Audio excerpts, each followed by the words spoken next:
you don't get it so bad. Because often it is anxiety rather than tech debt that stops developers. Right. One more thing that stops developers, and that is what also, as I said, I had a few interviews before with software developers, are meetings.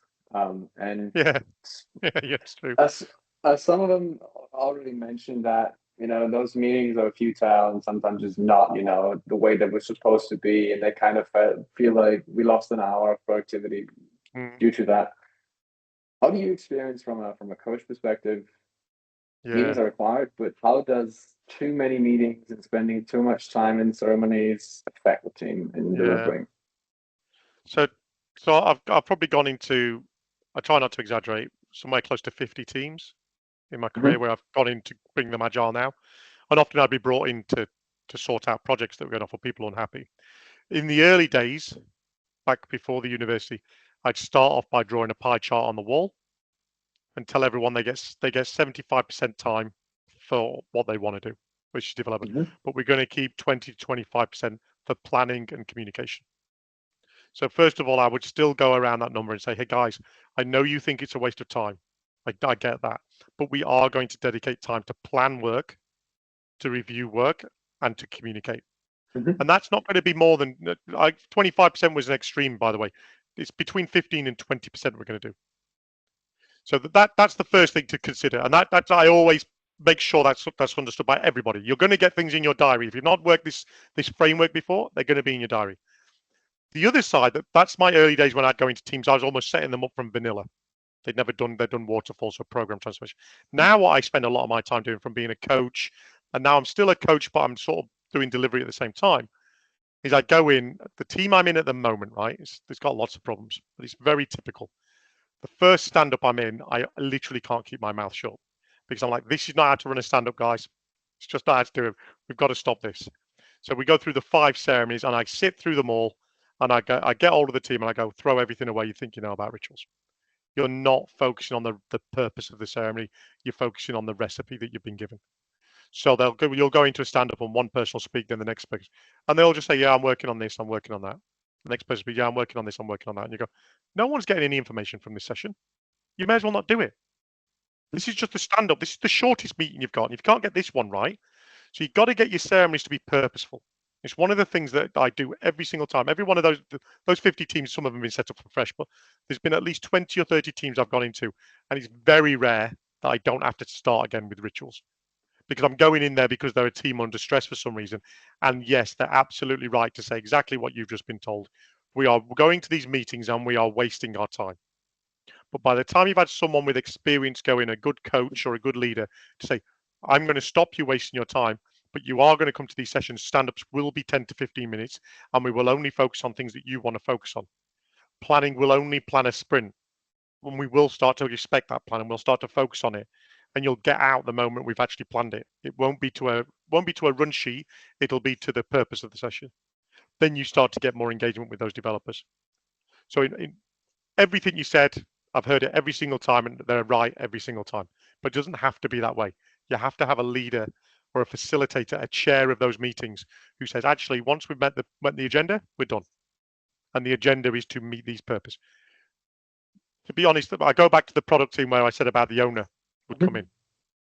They were agile. They were running scaled agile before scaled agile exists. They were brilliant, right?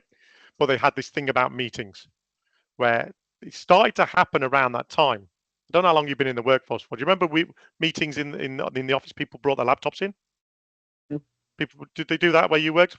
There was a meeting going on. People bring their laptop in. That never used to happen 15 years ago, mate. No one had laptops. Everyone was on desktops. So meetings used to be meetings. But what always used to happen is they didn't get chaired very well. So what I learned about, I was only there for 11 months, was not only about agile ceremonies. They said, we don't have meetings for anything other than the purpose of the meeting. It doesn't matter what it is. There were only 100 people. They couldn't afford to have wasted time. So the meeting always had an agenda. It always had a chair. And the chair sometimes was someone who wasn't even involved in the meeting. And they did them proper good meetings. Now the reason I bring that up is prior to that, I'd worked mostly waterfall, and all those meetings were just as bad as they are now.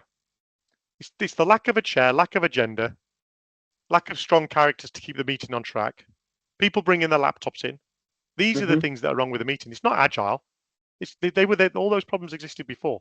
They are genuine meeting problems, not agile problems. And once you work to the let's say Scrum, because it's probably the most, or 60% of the market or something, or SAFe, which I hate. I think I've already said that. But their meetings are very prescribed around this is the purpose.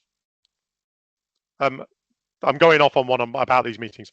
If you don't have a very good refined backlog, don't even have the meeting. Don't have a single meeting until you understand the expectations of what the team's going to be delivered. Don't set up any meetings. It's a waste of time unless it's to do that.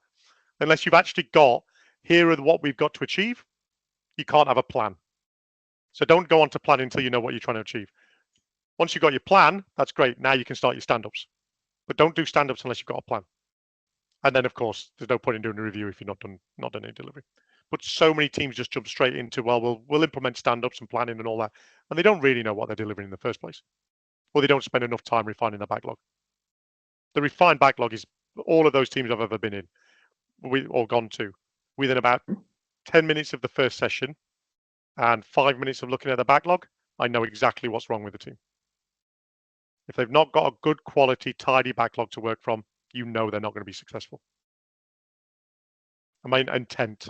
What's the intent behind all of this? If all of the backlogs are just tasks, they're not going to be successful.